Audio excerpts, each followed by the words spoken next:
반갑습니다. 오늘 어제 그제 우리 노회에서 하는 주일학교 연합회에서 하는 다음 세대를 어떻게 우리가 세울까 하는 어떤 여름 행사를 앞두고 우리가 어떻게 다음 세대 아이들 잘 세울까, 그러기 위해서 우리 교사들이 어떻게 하면 잘 준비될까, 이런 내용으로 지난 이틀 동안 교사 부흥회를 했습니다.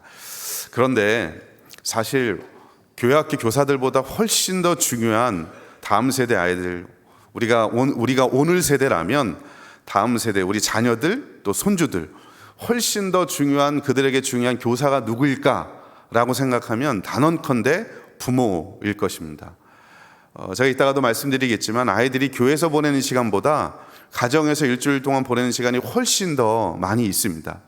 그리고 교회학교 교사의 영향력도 크지만 부모의 영향력이 어떤 면에서 훨씬 더 큰 게 사실입니다. 그런데 그동안 우리는 우리 자녀들이나 손주들 그냥 교회 가면 자동적으로 교회가 다 알아서 해주겠지, 그러면 자동적으로 신앙이 성장하겠지, 나중에 졸업하고도 이 아이들이 하나님을 경외하는 자동적으로 그런 아이들로 자라겠지라고 일종의 착시 현상 혹은 착각 현상을 가지고 있었습니다.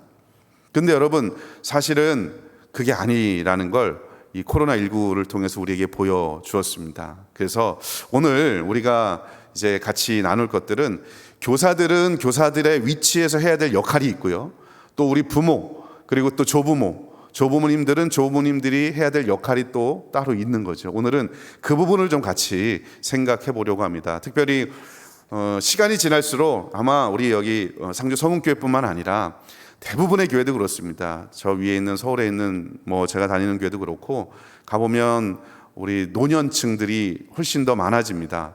대부분의 교회가. 그런데 그러면 나는 할머니 할아버지인데 내가 다음 세대를 위해서 내가 뭘 하지? 그냥 나는 내가 신앙 잘 믿다가 주님 앞에 가면 그만이지, 천국 가면 그만이지, 이게 아니라는 거예요. 왜냐하면 여러분, 엄마 아빠, 아이들 입장에서 엄마 아빠도 굉장히 중요한 신앙교육의 주체이지만 요즘은요 젊은 부부들이 맞벌이를 하기 때문에 이 맞벌이 하는 자녀들, 손주들을 할머니 할아버지들이 봐주는 경우들이 꽤 많이 있고요, 매일은 아닐지라도 가끔씩이라도 손주를 보는 경우가 상당히 많이 있습니다. 그러면 여러분, 우리 할머니 할아버지로서 우리가 하나님 앞에 가기 전에 반드시 해야 될 일이 뭐냐 하면, 어떻게 하면 내 손주들에게 내가 갖고 있는 유산을 물려줄까를 고민하는 게 아니라, 어떻게 하면 내가 믿었던 이 예수 그리스도의 십자가의 복음을 내 자녀들과 내 손주들에게도 유산으로 물려주고 내가 하나님 앞에 갈까. 여러분, 이게요, 우리가 하나님 앞에 갔을 때 받을 수 있는 가장 큰 칭찬이 뭘까? 제가 생각해 보았거든요.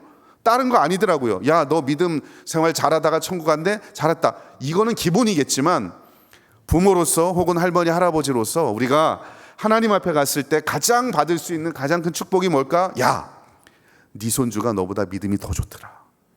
너가 그렇게 이 땅에 사는 동안에 자녀를 위해서, 손주를 위해서 그렇게 기도하고 그렇게 하나님 말씀 가르치고 복음 전했더니, 야, 네 자녀가, 네 손주가 너보다 믿음이 더 좋더라. 할렐루야.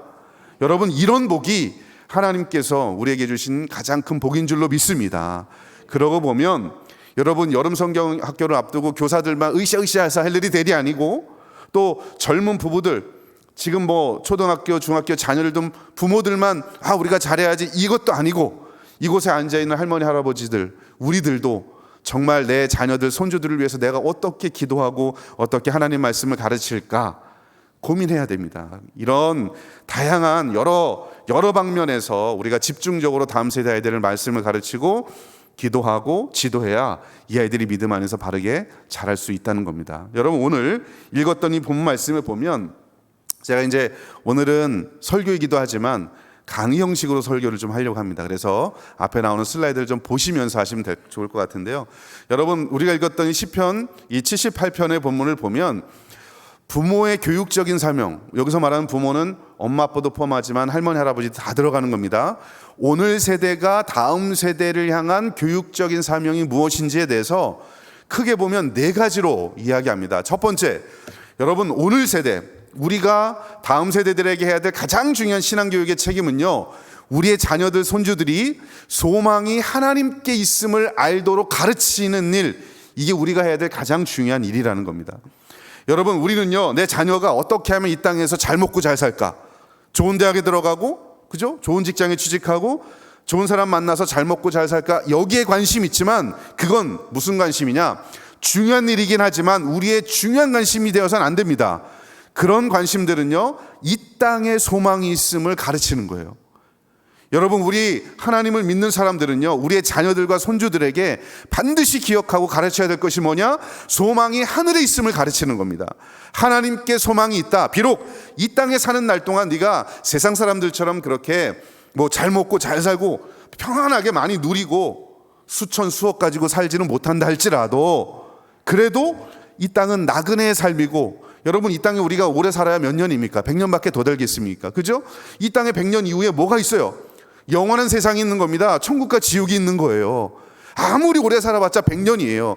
그런데 우리는요, 100년도 못 살면서 이 땅에 1000년 만년 살 것처럼 소망이 이 땅에 있는 것처럼 자녀들 가르치잖아요. 어떻게 하면 이 땅에서 성공하게 할까? 중요한 일이긴 하지만 그게 목적이 되어서는 안 된다는 말입니다. 여러분, 우리가 해야 될 가장 중요한 일, 손주들에게 명절 때마다 내려오는 손주들에게 해줘야 될 가장 중요한 일이 뭘까요? 소망이 하나님께 있음을 가르치는 거예요. 네. 용돈 주는 거 중요하고, 내가 갖고 있는 이 땅 재산들 어떻게 하면 상속세 조금 물고서 물려줄까? 이것도 중요해요. 그런데 이거보다 훨씬 더 중요한 게 있어요. 믿음의 유산을 물려주는 거예요. 여러분, 소망을 하늘에 있음을 가르치시기 바랍니다. 그러기 위해서는요, 두 번째, 오늘 본문에 나오는 두 번째가 뭐냐? 하나님이 행하신 일을 가르치는 겁니다. 그냥 자동적으로 우리의 자녀나 우리의 손주들이 교회만 다니면 자동적으로 하나님께서 내게 행하신 일을 기억한다? 절대로 그렇지 않아요. 하나님이 이 아이에게, 내 아들에게, 딸에게, 내 손주들에게 어떻게 역사하셨는지를 기억하도록 하는 거예요. 기억하게 하려면 하나님의 말씀을 가르쳐야 되겠죠. 하나님의 말씀을 꾸준히 가르쳐야 주님의 말씀을 기억하는 아이들로 자라게 돼요. 여러분, 하나님의 말씀을 알고 기억해야 말씀대로 살아요. 그래서 여러분, 구약 성경을 읽어보면 성경을 꿰뚫는 단어들이 꽤 많이 있습니다. 뭐 하나님 나라, 언약, 뭐 율법, 성경을 꿰뚫는 단어들이 있는데, 그 꿰뚫는 단어 중에 하나가 뭐냐면 기억이라는 단어입니다. 하나님은요, 아주 결정적인 일을 하고 나서는 항상 이스라엘 백성들에게 기념하라, 기념하라, 기념하라, 이런 말씀을 하셨어요. 홍해를 건너고 나서도 돌들을 들어다가 쌓아놓고 기념하라. 그죠? 왜요? 하나님께서 행하신 일을 기억해야 하나님 중심적으로 사니까. 내가 지금 잘 사는 게 내가 잘나서 잘 사는 게 아니라 하나님께서 내 삶에 어떻게 역사하셨는지를 기억해야 믿음대로 살 수 있으니까, 구약 성경에서 가장 강력하게 이야기했던 것 중에 하나가 기억하라는 겁니다. 여러분 자신도 하나님께서 내게 행하신 일을 기억하며 살아야 되지만, 내 자녀들에게도 하나님께서 행하신 일을 기억하며 살아가도록 매일매일 가르치고, 손주들에게도 일주일에 한 번씩 전화해서 아무개 손주야, 하나님께서 너를 이렇게 사랑하신다, 하나님이 이렇게 성경에서 말씀하셨다, 하나님이 행하신 일을 기억하도록 아이들에게, 손주들에게 가르치는 일, 이게 바로 우리 세대가 해야 될 가장 중요한 일인 줄로 믿습니다. 그래야 이 아이들이요, 소망이 하늘에 있음을 알고 하나님께 소망을 두고 살아갈 수 있는 아이들이 돼요. 그렇게 기억하는 아이들로 가르치기 위해서는요, 하나님의 계명을 지키는 자녀가 되도록 하는 거예요. 말씀을 알면 하나님의 계명을 지키며 살아가요. 그죠? 그래서 여러분 보세요. 소망이 하나님께 있음을 알고 하나님의 행하신 일을 기억하고, 그리고 하나님의 자녀로서 그 말씀을 지키는 사람이 되면 마지막이 뭐냐? 이 아이들이요, 세상을 거슬러 살아가는 아이들이 되는 거예요. 여러분, 로마서 말씀에 이 세상을 본받지 말고 하나님의 선하시고 기뻐하시고 온전하시니 무엇인지 분별하며 살아가는 것, 이게 예수 믿는 사람들이 해야 될 일이거든요. 세상을 본받지 않고 거슬러 살아가는 것, 이게 예수 믿는 사람이 해야 될 일이에요. 우리도 해야 되고, 우리의 자녀들, 손주들도 세상에 휩쓸려 살아가지 않고 세상을 거슬러 살아가도록 하는 아이들로 키워야 돼요.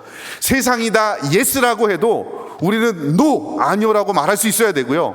세상이 다 아니오라고 해도 우리는 예수만이 생명입니다 라고 하는 걸 믿고 가르칠 수 있어야 돼요. 세상이 동성애니 뭐니 해서 다 예스, 좋습니다, 찬성합니다 라고 이야기해도 우리 예수 믿는 사람들은 아니요, 그건 틀린 겁니다, 성경이 하지 말라고 하는 겁니다, 노, 라고 말할 줄 아는 아이들로 키워야 돼요. 이게 세상을 거슬러 살아가는 아이들로 키우는 겁니다. 반대로 세상이 다 노라고 해요. 진리가 없다고 얘기합니다. 예수는 없다고 얘기합니다. 영생이 없다고 얘기합니다. 영원한 천국이 없다고 얘기해요. 다 노라고 이야기할 때 우리 아이들, 우리 손자들은 아니야, 천국이 있어, 영생이 있어, 죽고 나면 우리는 영원한 천국에 갈 거야, 천국에 대해서 예스로 말할 수 있는 그 세상 친구들 앞에서 당당하게 여러분 예스라고 말할 수 있는 아이들로 키워야 돼요. 그게 누구 책임입니까? 우리 책임이에요. 그거 그냥 교회가 알아서 해주세요. 내 자녀, 내 손주, 내 지금 손주 나랑 안 살잖아요. 서울에 지금 살고 있는데 나랑 뭐 연락도 잘 안 오고, 그게 아니라 지금 그 자녀들, 손주들 위해서 이렇게 되기 위해서 기도해야 돼요. 기도. 멀리 떨어져 있어도 영적으로 교통할 수 있잖아요. 그게 우리 세대에게 주신 하나님의 사명인 것입니다. 여러분, 그런데 코로나 이후에 왜 이렇게 우리 조부모님들, 또 가정에서 부모의 역할이 훨씬 더 중요해졌느냐? 사실 여러분, 원래부터 부모 역할이 중요했어요. 그런데 어느 순간인가부터 부모 역할은 점점점 줄어들고 교회가 다 알아서 해야 되는 것처럼 착각하게 만들었어요. 왜 그런지 제가 조금 이따 설명을 드릴 텐데, 결론적으로 그게 아니라는 거예요. 교회 다 보내면 무조건 해결된다, 이게 아니라는 걸 말씀드리는데, 그냥 우리는 지금까지 교회 보내면 해결되겠지라고 착각했는데 그게 아니라고 보여준 게 뭐냐? 코로나19예요. 왜 그러냐면, 여러분, 코로나19가 터지면서 사회적 거리두기가 시행이 됐었죠. 그죠? 그러니까 교회와 거리두기, 목사님과 거리두기, 애들은 교회 학교 선생님과 거리두기, 학교 친구들과 거리두기, 학교와 거리두기, 학원 거리두기, 모든 영역의 사회적 거리두기가 됐습니다. 그죠? 상주는 아니에요? 사회적 거리두기 했잖아요. 그런데 사회적 거리두기가 강화되면 강화될수록 사회적 거리 좁히기가 강력하게 두 군데가 됐는데, 어디냐? 부모와 거리 좁히기, 그리고 미디어와 거리 좁히기, 이 두 가지예요. 그죠? 여러분, 애들 교회 못 가고, 그죠? 학교도 못 가고 학원도 못 가고 그러면서 가정에 24시간 가정에 있었잖아요. 우리 코로나19 심할 때는 교회도 못 가면서 가정에서 영상으로 예배 드렸잖아요. 그죠? 학교도 못 가고 학교에서 선생님이 주는 영상을 통해서 예배 드렸잖아요. 그러면서 24시간 동안 엄마랑 그냥 사는 거예요. 그죠? 부모랑 거리 좁히기. 그리고 모든 걸 다 미디어로 했잖아요. 예배도 핸드폰으로, 학원도 핸드폰으로, 학교도 핸드폰으로, 심지어 친구들과 교제도 핸드폰으로, 다 핸드폰으로 했어요. 그런데 여러분, 안타까운 건 뭐냐면, 우리 한국교회가 자녀들, 손주들, 다음 세대를 위해서 제일 준비가 안 된 두 가지를 꼽으라면, 부모가 자녀를 신앙교육하는 거, 이런 미디어를 활용해서 다음 세대 아이들 신앙교육하는 거, 이게 제일 준비가 안 됐어요. 아이러니하게도. 사회적 거리두기에 가장 좁혀진 게 부모와 거리 좁히기, 미디어와 거리 좁히기인데, 한국교회가 제일 준비가 안 된 게 부모를 통해서 자녀 신앙교육하는 거, 미디어를 통해서 다음 세대 신앙교육하는 거, 이 두 가지가 제일 준비가 안 됐다는 거예요.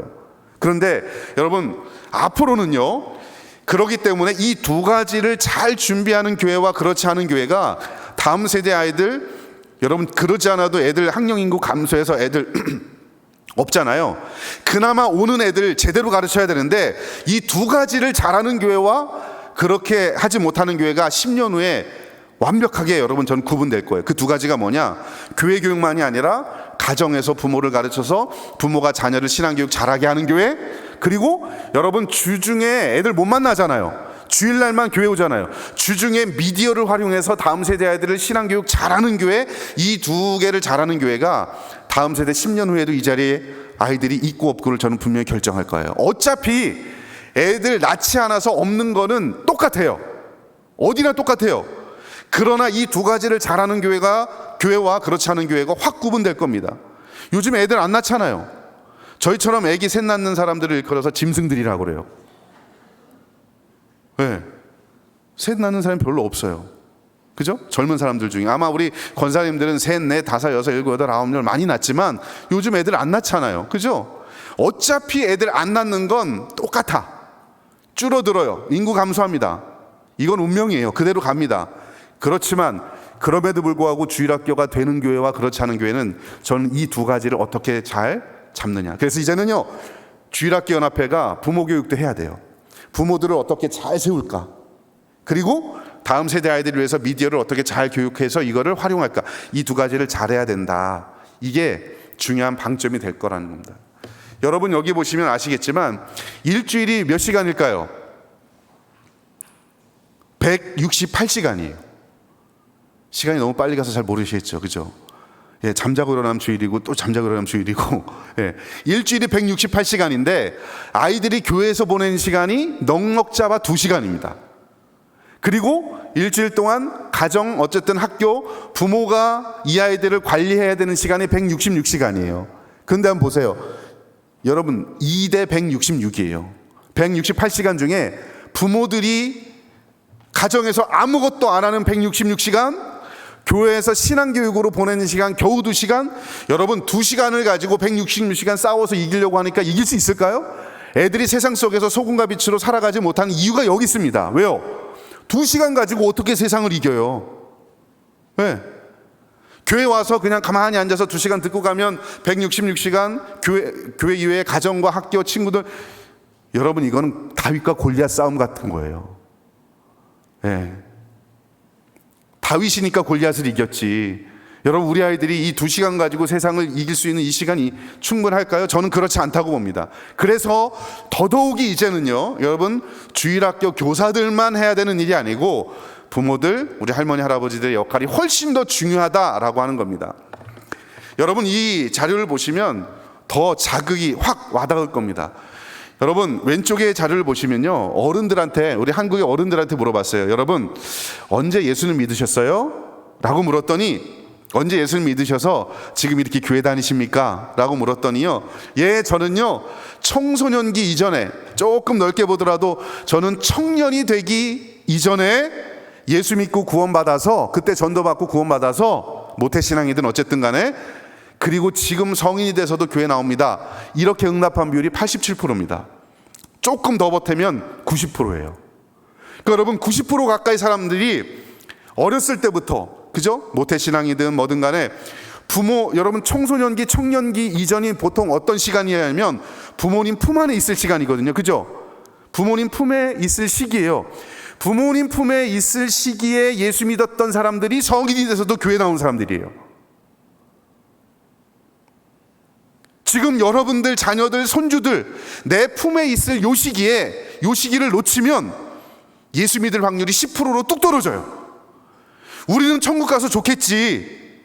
그런데 내 자녀와 손주들이 천국 못 가면 어떡할래요? 여러분 내 품 안에 있을 때 우리 손주들 청소년기, 청년기, 시집장가 가기 전에 이 시기를 놓치면 안 된다는 겁니다, 여러분.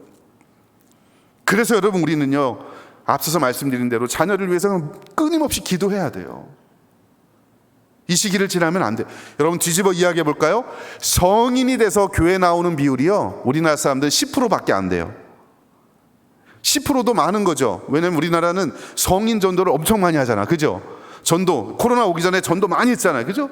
전도 많이 하고 그냥 전도하지 않아요. 우리나라 사람들은 전도 폭발 훈련을 받아갖고 전도할 때 막 폭탄을 던져.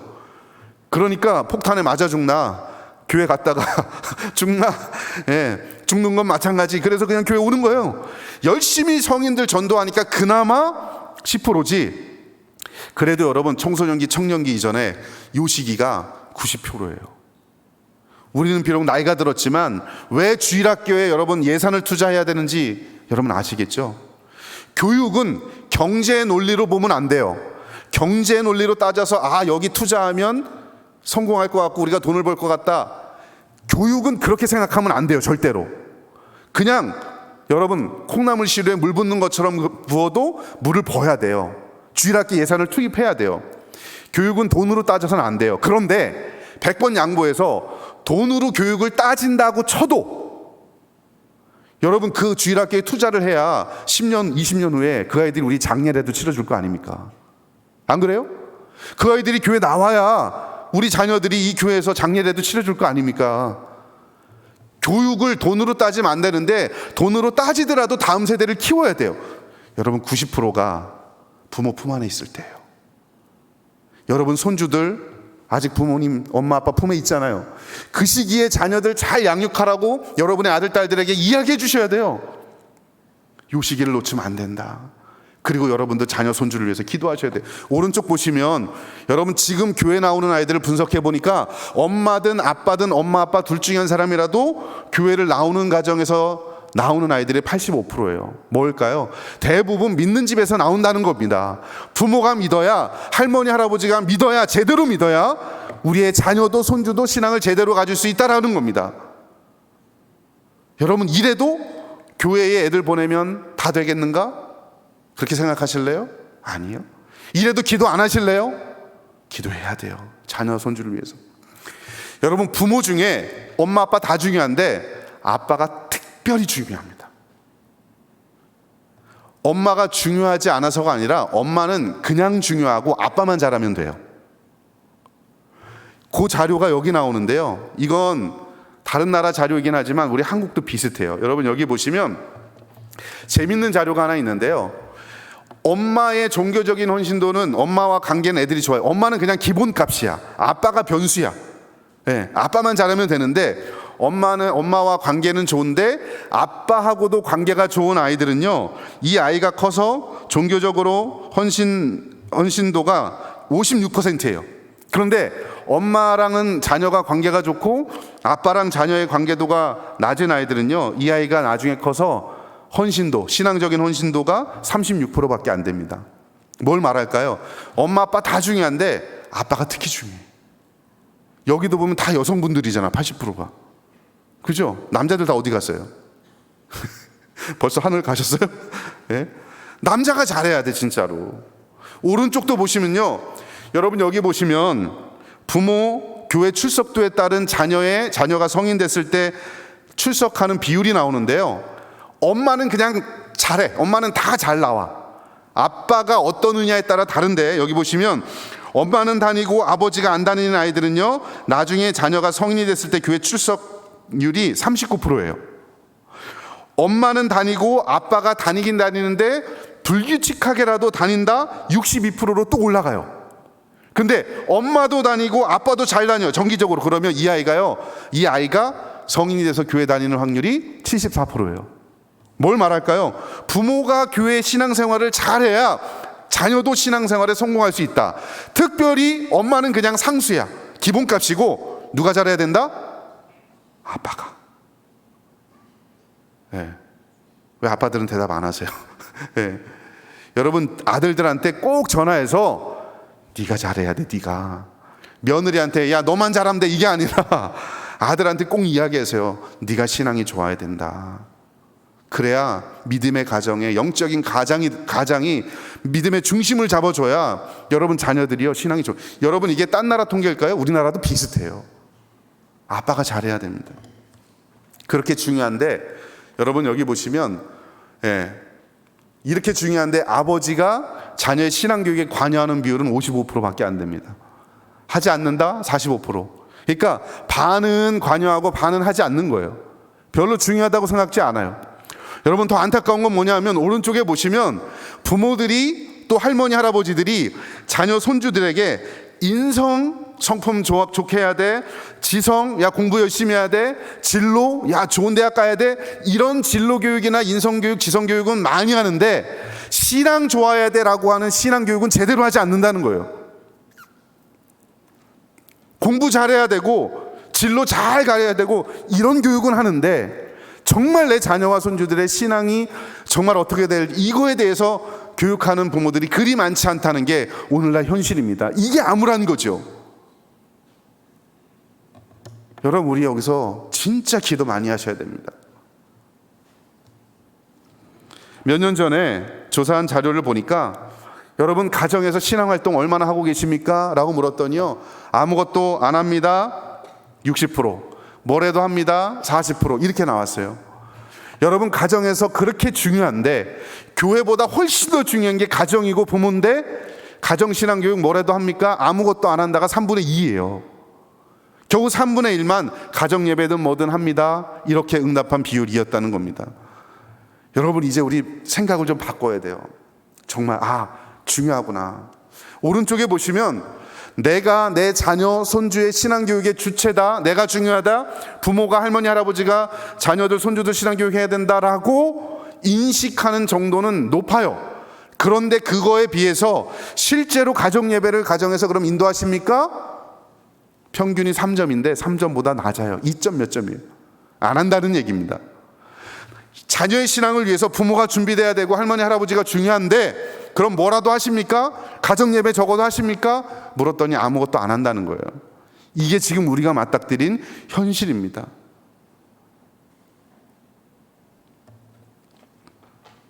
여러분, 그래서 우리 정말 우리 자녀 손주들을 위해서 정말 다음 세대를 위해서 고민해 보셔야 돼요. 부모들에게 물었어요. 이게 미국의 통계인데요, 우리나라도 아마 이보다 비슷하거나 더 높을 것 같아요. 여러분, 여기 보시면 부모들한테 물어봤습니다. 여러분의 자녀도 여러분과 같은 종교를 가졌으면 좋겠습니까? 라고 물었더니 전체 미국 사람들, 그러니까 이제 기독교인뿐만 아니라 전체 미국의 종교를 가진 사람들이 우리의 자녀들도 뭐 기독교도 있겠고 천주교도 있겠고 뭐 이슬람도 있겠고 여러 종교 있겠죠.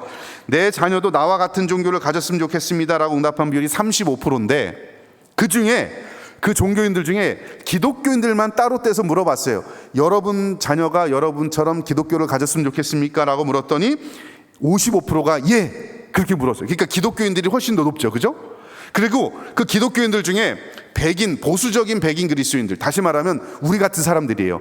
보수적인 신앙을 갖고 있는 사람들한테 물었어요. 여러분의 자녀도 여러분과 같은 신앙을 가졌으면 좋겠습니까? 라고 물었더니 70%가 예라고 대답했습니다. 뭘까요? 보수적인 신앙을 가질수록, 정통신앙을 가질수록 내 자녀도 나와 같은 신앙을 가졌으면 좋겠습니다, 이렇게 응답한 거예요. 한국은 여러분 조사를 안 했지만 아마 이보다 저는 훨씬 더 높을 겁니다. 여러분들을 한번 제가 물어보진 않겠지만 여러분의 자녀들이나 손주들이 여러분 같은 기독교 신앙 가졌으면 좋겠습니까? 라고 물어보면 다 100% 대답할 거예요. 그죠? 여러분들 중에 아니요, 기독교 별로 안 좋아요, 그냥 내 대해서 신앙이 끊어졌으면 좋겠어요, 이런 사람이 누가 있어요? 아마 우리 한국인들 조사하면 100%가 다 기독교 신앙을 가졌으면 좋겠습니다, 이렇게 응답할 겁니다. 이렇게 중요한데 여러분, 재밌는 건 뭔지 아십니까? 재밌지만 슬픈 건 부모가 정말 중요하잖아요. 부모가 제대로 된 신앙을 가져야 자녀도 그렇게 제대로 된 신앙을 갖는데, 여러분 안타까운 현실은 뭐냐면 미국의 부모들한테 물어봤습니다. 기독교 신앙을 갖고 있는 부모들한테 조사를 해봤더니 성경적인 세계관, 부모들이 성경적인 가치관, 성경적인 세계관을 얼마나 가지고 있는지를 물었더니요, 몇 프로만 성경적 세계관을 가지고 있었느냐? 겨우 4%. 부모가 중요한데, 부모의 세계관이 자녀의 신앙에 결정적인 역할을 하는데 성경적인 가치관, 세계관을 가지고 있는 사람이요, 크리스찬 중에 4%밖에 안 돼요. 나머지 96%는 어떤 세계관이냐? 혼합주의가 뭐냐? 한 발은 세상, 한 발은 교회. 교회가 유리할 때는 교회 두 발다, 세상이 유리할 때는 세상에 두 발다. 그러니까 여러분, 세상에 갔다가 교회에 갔다가 술에 물 탄 듯 물에 술 탄 듯, 이런 세계관을 가지고 부모가 있으면 자녀도 동일하게 혼합주의를 갖는다는 거예요. 이 아이들이 자라면서 세상에 나가서 지금 주일날 피곤하고 교회 가기 싫은데 안 가야지, 쉬는 거예요. 11조 이거 안 하면 안 되나? 안 하는 거예요. 한 발은 세상에, 한 발은 교회에. 그거 누구한테 배우겠습니까? 우리한테 배우는 거예요. 여러분, 성경적인 세계관을 가질 수 있도록 해주셔야 돼요. 혼합주의를 가지면 안 돼요. 한 발은 세상, 한 발은 교회. 목사님, 그거는 미국의 통계 아닌가요? 제가 볼 때 한국 사람들은 미국 사람들보다 훨씬 더 혼합주의적인 성격이 훨씬 강해요. 우리 한국의 기독교는요, 유교적 영향을 받아서 유교적 기독교고요, 또 무속신앙의 영향을 받아서 기복적이고 무속적 기독교인이 엄청 많아요. 저도 꽤 오랫동안 사역을 했는데요, 예전에 어떤 권사님이 꼭 이 날짜에 이사를 해야 된대. 왜요? 그랬더니 손 없는 날이래. 그래서 내가 권사님한테 손 없는 날 하지 마시고 발 없는 날 하세요. 발 없는 날. 권사님이 무슨 손 없는 날을 여러분, 손 없는 날 아닌 날 이사를 하면 귀신이 따라옵니까? 여러분, 이게 뭐예요? 이게 무속적 그리스도인이에요. 우리는 엘리베이터에 아직도 사자를 안 써요. 그죠? F층이라고 하잖아요. 1층, 2층, 3층, 5층은 있고요. 4층은 없고 F층이 있어 중간에. 영어로 F라고 써 있어요. 그죠? 왜 그래요? 죽을 사자라고 생각해서. 혹시 엘리베이터 끊어져서 죽을까 봐. 여러분 자녀들에게 빨간색으로 글씨 쓰면 안 된다고 지금도 이야기하죠? 빨간색으로 이름 쓰면 죽는다고. 여러분 빨간색으로 이름 쓰면 죽어요? 그럴 것 같았으면 아내 이름, 남편 이름 벌써 쓰지. 그죠? 왼수 같은 남편. 예? 인형 만들어 놓고 바늘 찌르면 여러분 그 사람이 죽습니까? 이게 다 무속적인 기독교예요. 우리나라는요 미국보다 훨씬 더 무속적이에요. 기독교가. 여러분 이런 신앙적인 배경을 갖고 있는 부모 밑에서 자란 아이들이 어떤 신앙을 가질까요? 순수한 하나님을 믿는 신앙을 가질까요? 아니요, 그렇지 않아요. 이 아이들도 세상에 나가면 지금은 엄마 아빠 때문에 억지로 교회 가지만 이런 신앙을 가지고 있는 부모 밑에 자란 아이들은요 세상에 나가서 자기가 마음대로 선택할 수 있는 상황이 되면 더 이상 교회 안 나갑니다.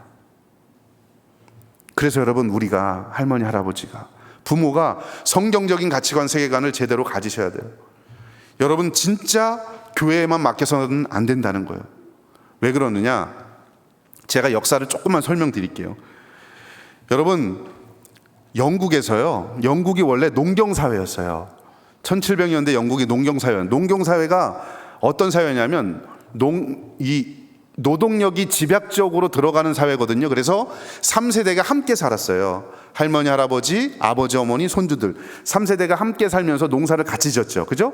주중에도 일하러 같이 가고 밥도 같이 먹고 주일날 교회도 같이 가고, 그래서 자연스럽게 할머니, 할아버지, 엄마, 아빠가 함께 주일날 같이 가고 온 가족이 함께 예배를 드리고 부모가 의례, 할머니, 할아버지가 의례 자녀들, 손주들 신앙교육 시키는 걸 당연한 것으로 여긴 게 원래 기독교의 모습인데 1700년대 영국에 무슨 일이 일어나냐면 산업혁명이 일어납니다.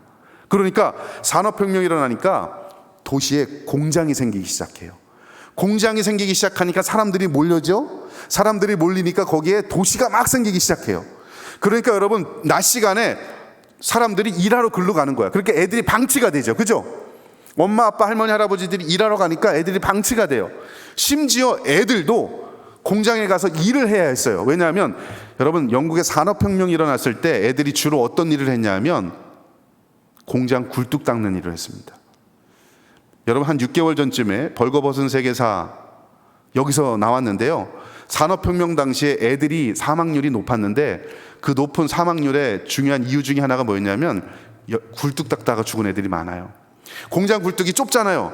어른이 못 들어가잖아요. 근데 굴뚝에 연기에 이 분진이 많으니까 이걸 치워야 되잖아요. 그죠? 그러니까 애들을 여기 발에다가 끈을 묶고 거꾸로 달아서 빗자루를 가지고 굴뚝으로 이렇게 집어넣었어요.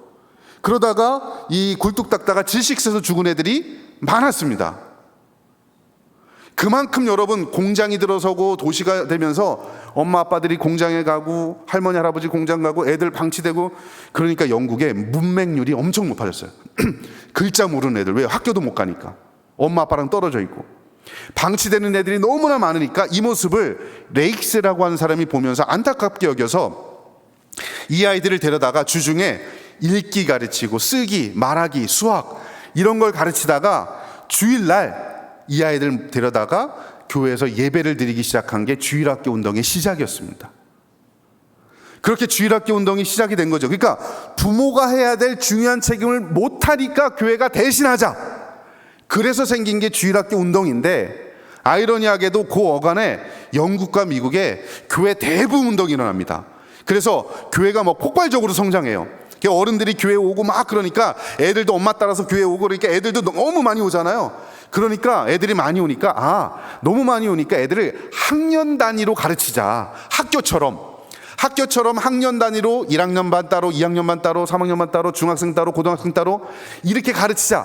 그래서 여러분 주일학교가 학교처럼 만들어진 거고, 학년처럼 애들이 만들어지니까 여기에 맞는 공과를 만들자. 그래서 계단 공과라는 게 만들어진 거예요.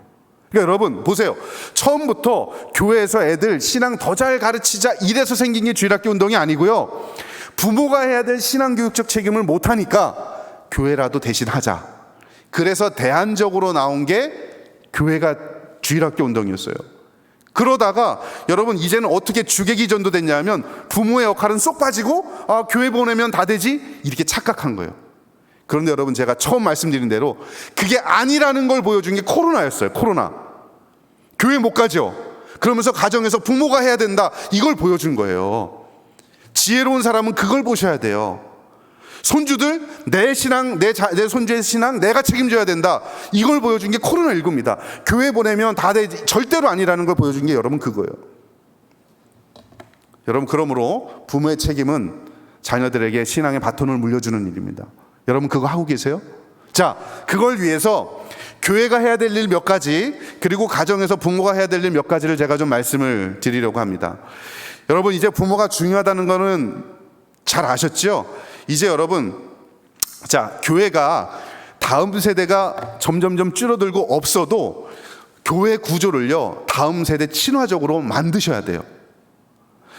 우리 권사님들이나 장로님들은 이제 뭐 우리 노인들밖에 없고 뭐 애들 별로 없는데 절대로 그렇게 생각하시면 안 돼요. 제가 아까 말씀드렸죠.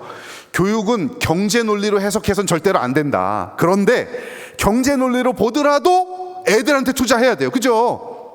그래야 이 자리에 애들이 10년, 20년 후에 이 자리를 채울 거 아니에요.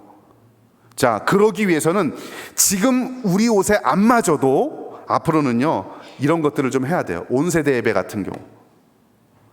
네, 지금 여러분 교회가 부서별로 다 나눠서 예배를 드리잖아요. 이것도 괜찮아요. 이게 이제 주일학교 전통이니까 아까 말씀드렸던 대로 학년별로 가르치고 부서별로 가르치고. 근데 여러분 이렇게 주일학교를 따로 떼서 가르칠 때의 문제점이 뭐냐?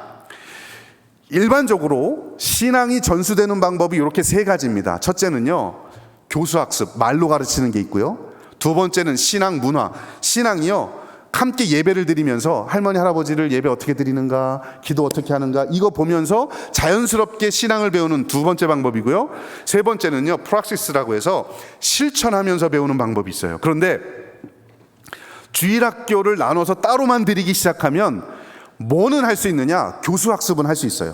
말로 하는 거는 효과적으로 가르칠 수 있어요. 그런데 우리 장로님, 권사님, 할머니 할아버지들 함께 예배하면서 어떻게 기도하시는지, 어떻게 간절히 하나님을 사랑하는지 이런 것들은요 애들이 못 배워요. 그런데 여러분 말로 배우는 것보다 여러분의 뒷모습, 여러분의 신앙, 기도하는 모습 이걸 보면서 배우는 게 훨씬 더 애들이 강력한 신앙의 전수가 돼요. 제가 학교에서요 애들 기도시켜 보면 얘가 어디 교단에서 왔는지 확실하게 알 수 있어요. 우리 교단에서 온 아이들은요 기도할 때 어떻게 기도하느냐? 점잖게 기도합니다. 하나님, 천지를 창조하신 하나님부터 요한계시록까지 성경을 가지고 쫙 기도해요. 근데 순복음에서 온 애들은 어떻게 기도하느냐? 뜨거워 그냥. 하나님 아버지 막 이러면서 뜨겁게 기도해 순복음 애들은요. 근데 여러분 그 기도 그렇게 해야 된다는 거 애들 교회에서 배웠나요? 말로 배웠을까요? 아니에요. 교회에서 권사님들, 장로님들, 집사님들 기도하는 거 보면서 배우는 거예요. 선생님들 기도하는 모습 보면서 배우는 거예요. 말로 야 기도는 이렇게 하는 거야 그렇게 안 배워도 뒷모습을 보면서 배우는 게 훨씬 더 강력해요. 그런데 여러분 지금 주일학교는 교수학습은 가능하지만 그렇게 신앙을 문화를 통해서 배우는 거, 그리고 가정과 연계해서 실천을 하면서 배우는 거는 우리는 안 돼요. 그래서 이제는요 교회가 온세대 예배를 정기적으로 해야 될 필요가 있어요. 어차피 여러분 지금 여기 상주 서문교회는 큰 교회예요. 진짜 큰 교회입니다. 주일학교가 있는 교회가 별로 없어요. 어차피 이제 주일학교가 따로 운영하기 어려운 시절이 이제 오면 어차피라도 어쩔 수 없어라도 온세대 예배를 드려야 되는데 어쩔 수 없어서 드리지 말고 주일학교를 할 수 있음에도 불구하고 온세대 예배를 풍성하게 꾸리면 우리 다음 세대 아이들 신앙이 훨씬 더 좋아질 수 있어요. 다 같이 예배를 드리면서 할머니 할아버지들하고 같이 예배 드리면서 믿음이란 저런 거구나. 할머니 할아버지들이 뜨겁게 기도하고 뜨겁게 찬양하는 모습 보면서 우리도 그렇게 해야지. 그리고 교수학습, 부서에 가서는 성경 공부 배우고 무학년제로 설명할 시간이 많이 없어서 이제는요 학년제로 가는 것보다 무학년제가 훨씬 효과적일 겁니다. 주일학교도요 1학년 한 반, 2학년 한 반 따로 하기 되게 어려워요. 1학년부터 6학년까지 다 합쳐서 4명, 5명밖에 안 돼요. 그 아이들 함께 여러분 무학년으로 묶어서 이 무학년제를 어떻게 잘 운영할까, 그것도 여러분 저 지금 연구하고 있거든요. 이제는 여러분 원하든 원하지 않든 무학년제로 갈 수밖에 없어요. 그래서 여러분 온세대 예배 드리고 부서에서 무학년제하고 그리고 가정에서 부모가 준비되면 프락시스 실천하는 거예요. 가정에서 다 같이 예배를 온세대 예배를 드렸으니까 엄마 아빠도 오늘 내용을 알고 목사님 통해서 설교를 들었으니까 애들도 똑같은 걸 들었으니까 알고 그래서 가정에서 이번 주에 예를 들면 뭐 이웃사랑에 대해서 배웠다 그러면 가정에서 다 같이 엄마도 똑같은 거 들었고 아이들도 들었고 같이 실천할 수 있는 거예요. 그래서 이제는 이렇게 저는 온세대 예배를 정기적으로 드렸으면 좋겠다. 그런데 여러분 교회 상황에 따라서 이 온세대 예배를요 어떤 교회 뭐가 좋대더라 해서 그냥 따라하는 게 아니라 저는 이제 이 교회 상황에 맞게 조금 다양하게 형편에 맞게 좀 고려해 봐야 되겠다 그 생각이 드는데요. 어떤 교회는요 주일 오전 예배를 아예 매일 온세대 예배를 하는 데가 있어요. 그래서 전 연령대가 다 같이 처음부터 끝까지 예배를 드리고 부서별로 나중에 가서 성경 공부만 따로 하고 선생님들하고 부모하고 이렇게 하든지 이런 형식이 있고요. 또 하나는 어떤 교회는 처음에 와서 다 같이 예배를 드리고요.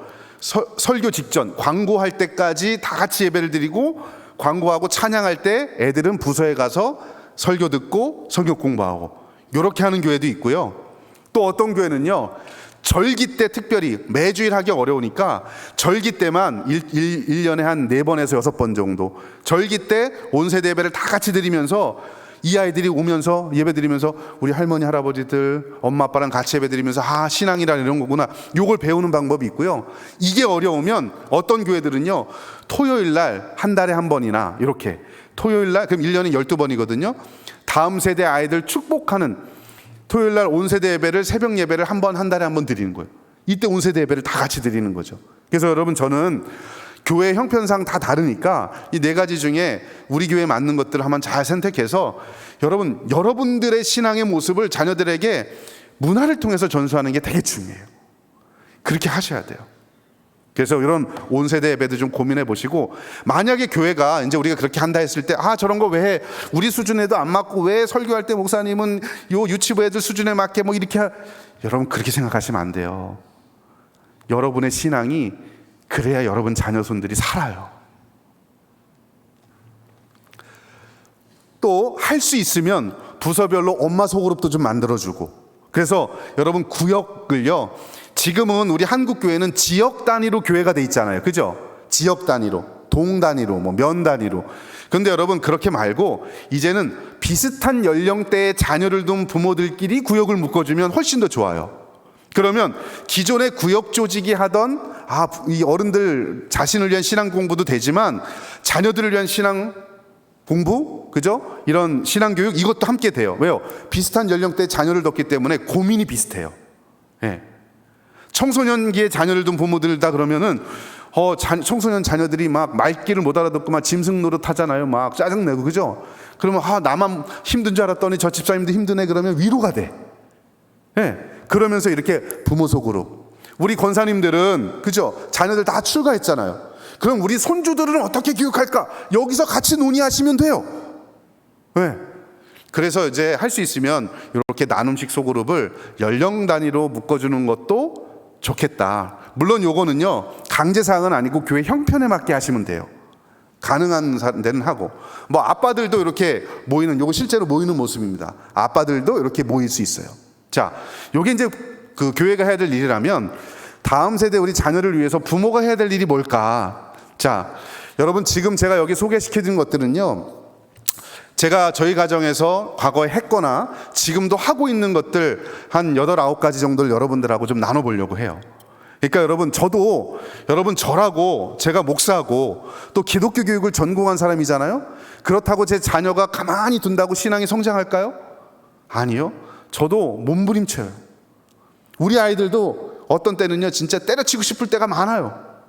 말귀를 못 알아듣거든요. 그래도 여러분 인내하면서 뭐라도 해보는 것, 시행착오를 겪으면서 뭐라도 해본 것들을 여러분들하고 나눌 테니까 여러분 여기 있는 것 중에 부모님들 학령기에 자녀를 둔 부모들은 우리 가정에 맞는 게 뭘까 하나라도 고민해 보시고 할머니 할아버지들은 우리 손주들 요거 소개하면 좋겠다 고민해 보시고 그렇게 한번 고민해 보세요. 첫 번째 가장 중요한 거 많이 이야기한 것 중에 하나가 가정 예배예요.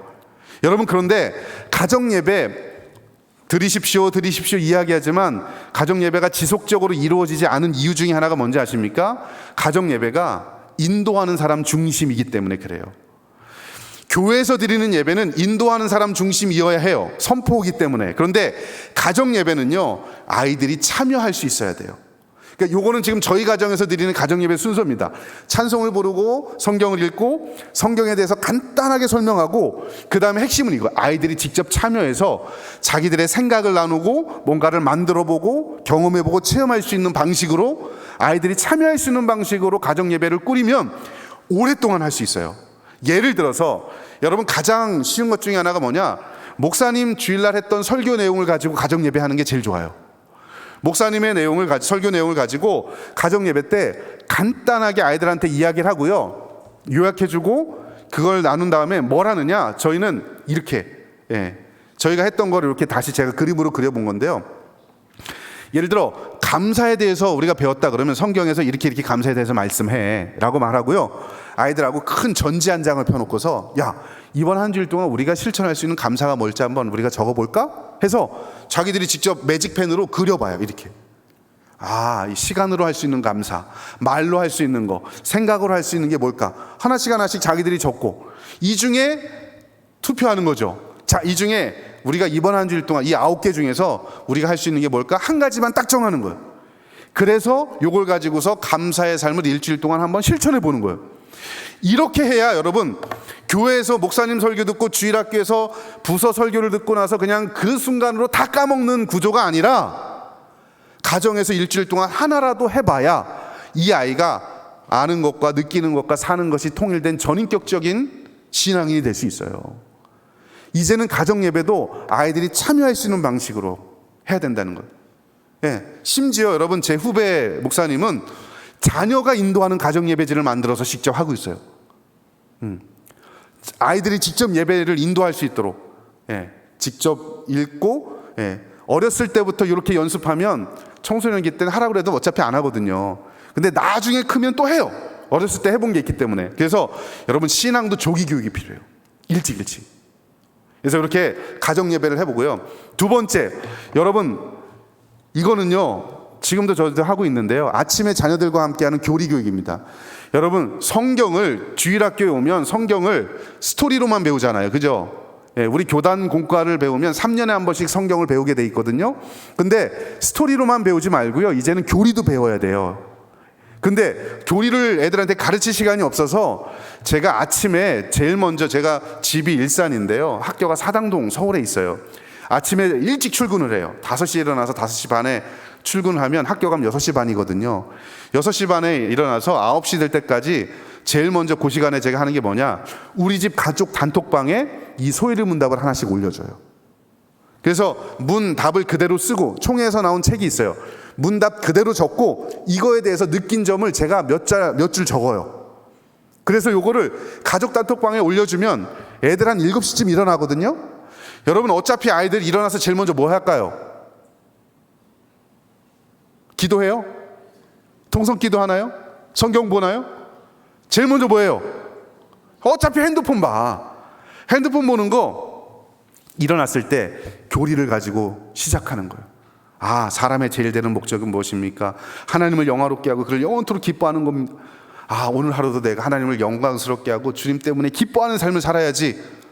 여러분, 이거 한 번이라도 묵상하고 살아갈 수 있도록 여러분, 매일매일 못하면 일주일에 한두 개만이라도 이렇게 해보세요. 여러분, 권사님들, 장로님들, 손주들 보셨잖아요. 일주일에 하나만이라도 이렇게 해보세요. 그래서 우리 손주들한테 이렇게 해서 보내보세요. 이것도 어려우면 그냥 소위르 문답을 그냥 그대로 적어서, 우리 교단에서 나온 소위르 문답 책 2,000원밖에 안 합니다. 돈 없으면 저한테 말씀하세요. 제 돈 아니고 상주 서문교회에서 받아서 드릴 테니까. 그거 얼마 안 해요. 여러분, 2,000원밖에 안 해. 그거 가지고 이렇게 해서 우리 손주들한테 일주일에 하나라도 보내보세요. 애가 일어났을 때 우리 할머니가 할아버지가 이렇게 보내구나. 애들 일어나서 아멘 아멘 하면 자기가 여기서 밑에 달아요, 읽고서. 이러면서 교리 교육이라도 하는 거죠. 그리고 저는요, 요 세계관 교육, 우리 아이들한테 여러분 기독교 세계관 교육을 꼭 합니다.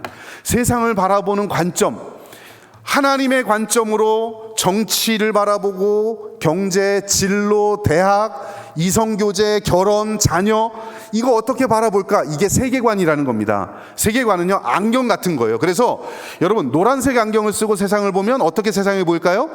노랗게. 빨간색으로 보면 빨갛게. 불교 세계관으로 보면 불교적으로 해석하게 되고, 성경 세계관을 가지고 세상을 보면 어떻게 해요? 성경적으로 세상을 해석하는 거예요. 그러니까 여러분, 자녀들, 손주들에게 기독교 세계관을 꼭 가르쳐야 돼요.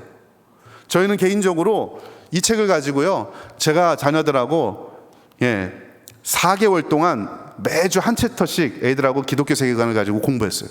가정 예배 때 이 책 읽고 한 챕터 읽고 거기에 보면 해야 될 과제들이 있고요.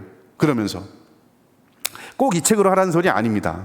물론 제가 쓴 책이긴 하지만 제가 학교에서 대학생들 가르칠 때 쓰는 기독교 세계관 책입니다. 그런데 중학생, 고등학생, 교사들 정말 기독교 세계관 가져야 돼요. 여러분, 애들이요, 투표할 때 정치잖아요. 정치에 대한 성경적 세계관이 없으면 어떻게 되냐면, 나는 경상도 사람이니까 몇 번, 나는 전라도 사람이니까 몇 번, 이렇게 돼요. 아니에요. 예수 믿는 사람들은요, 누가 더 성경적인 공약을 가지고 왔느냐를 보고 찍어야지. 나하고 고양이 같다고 찍어서 될 사람이 아니잖아요. 그죠? 고양이 같지만 성경적이지 않은 사람을 뽑으면 안 돼요. 진로를 결정할 때도 성경적 안경을 쓰고 결정해야 돼요. 돈은 많이 주는 직업인데 주의를 못 지켜, 가면 안 되죠. 조금 돈을 덜 받아도 내가 주의를 지킬 수 있고 하나님 경외할 수 있는 곳으로 선택할 수 있도록 그걸 결정해 주는 게 기독교 세계관이에요. 여러분, 자녀와 손주들이 그런 거를 결정할 수 있도록 가르치셔야 돼요. 이것도 하시죠.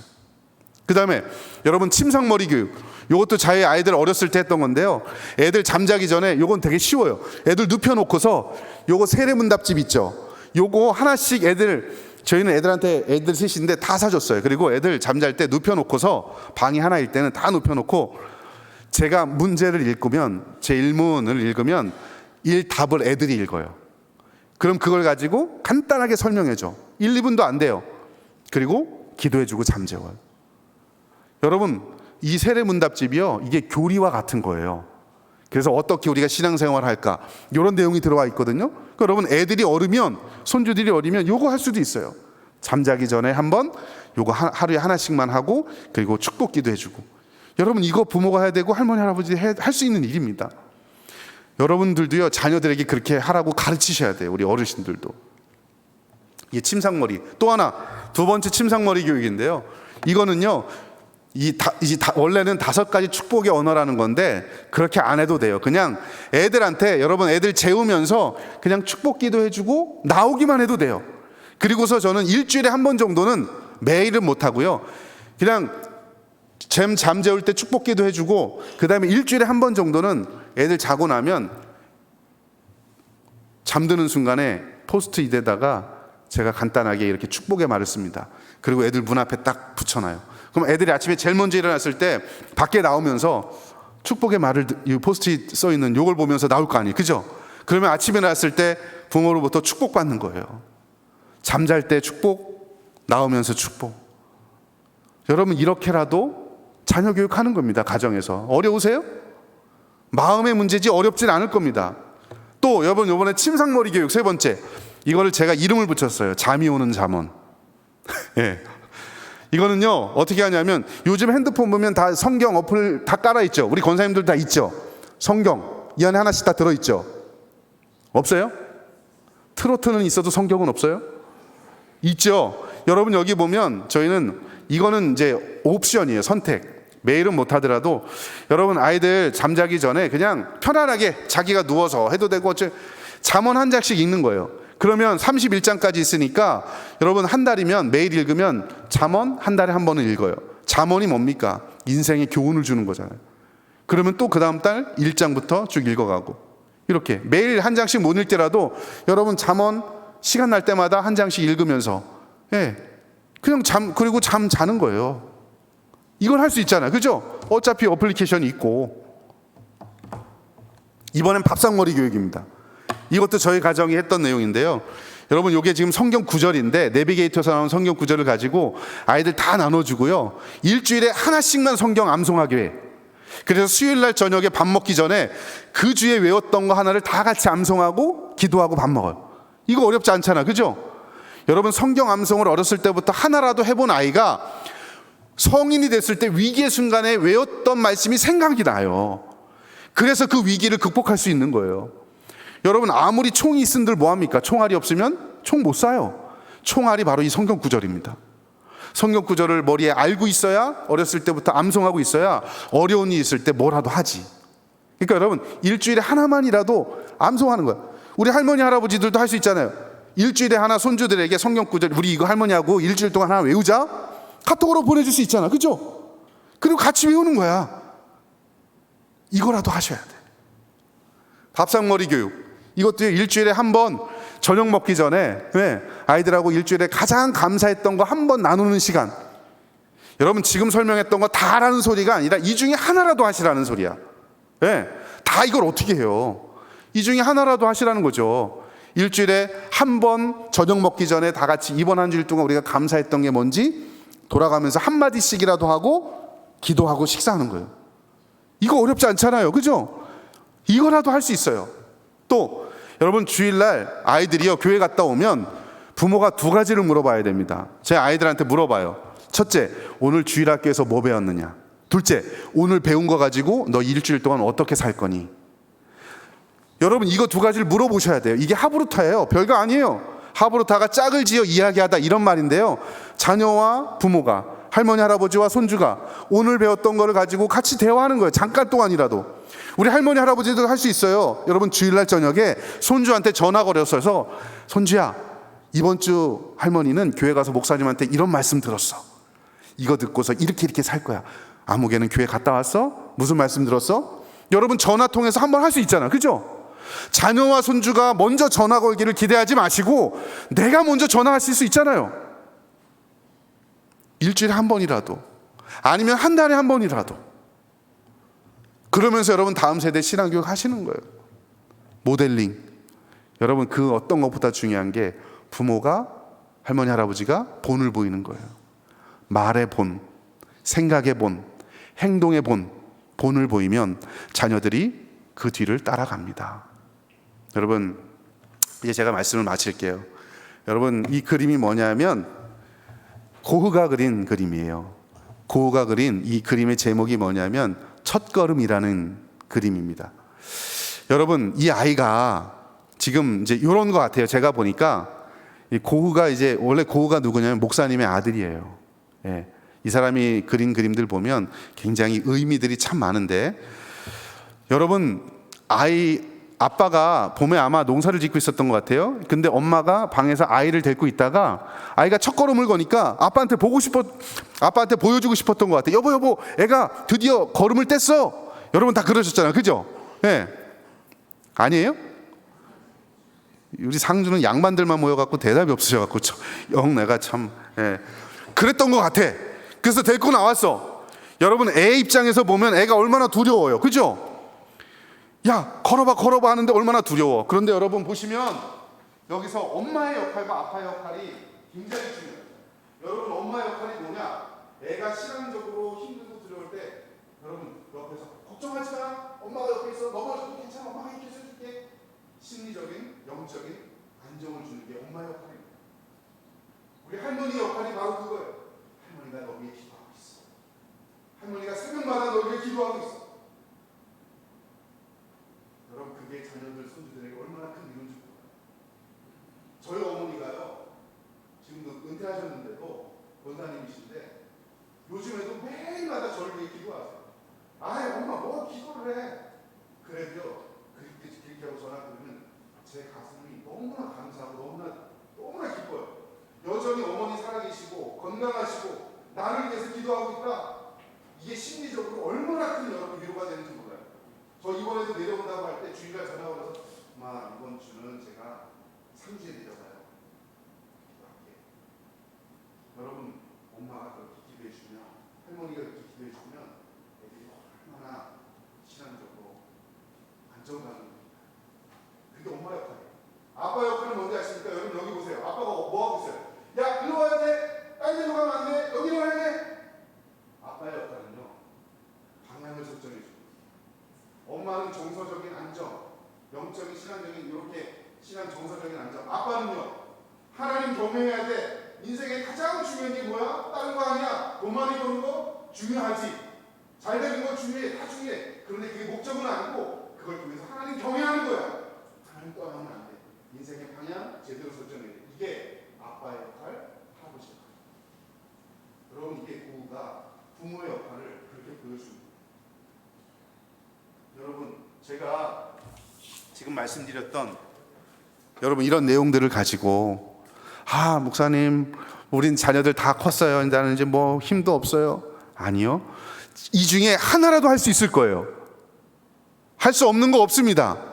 하다못해 안 되면 자녀 손주들을 위해서 매일 몇 분씩이라도 기도하십시오. 왜 할 수 있는 게 없습니까?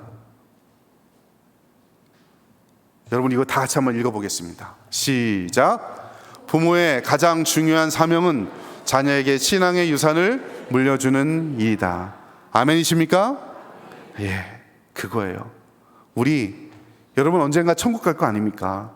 적어도 이 수요일 날 나올 정도의 신앙이면 다 천국 갈 거예요. 우리 그런 믿음의 구원의 확신이 있잖아요. 여러분, 우리 천국 가는 건 확실한데 내 자녀도 내 손주도 우리가 간 그 길 따라와야 될 거 아닙니까? 여러분, 오늘 배운 거 하나라도 그냥 여러분 어려운 거 하라 소리가 아니라 여러분 이거 제가 저희 가정에서 해봤거나 지금도 하고 있거나 해보니까 어려운 것도 있고 또 할 만한 것도 있어요. 꼭 하나라도 실천하셔서 우리의 자녀 손주들 믿음의 세대로 키울 수 있는 저와 여러분 될 수 있기를 주의 이름으로 축원합니다. 기도하겠습니다. 하나님 아버지, 은혜를 감사합니다.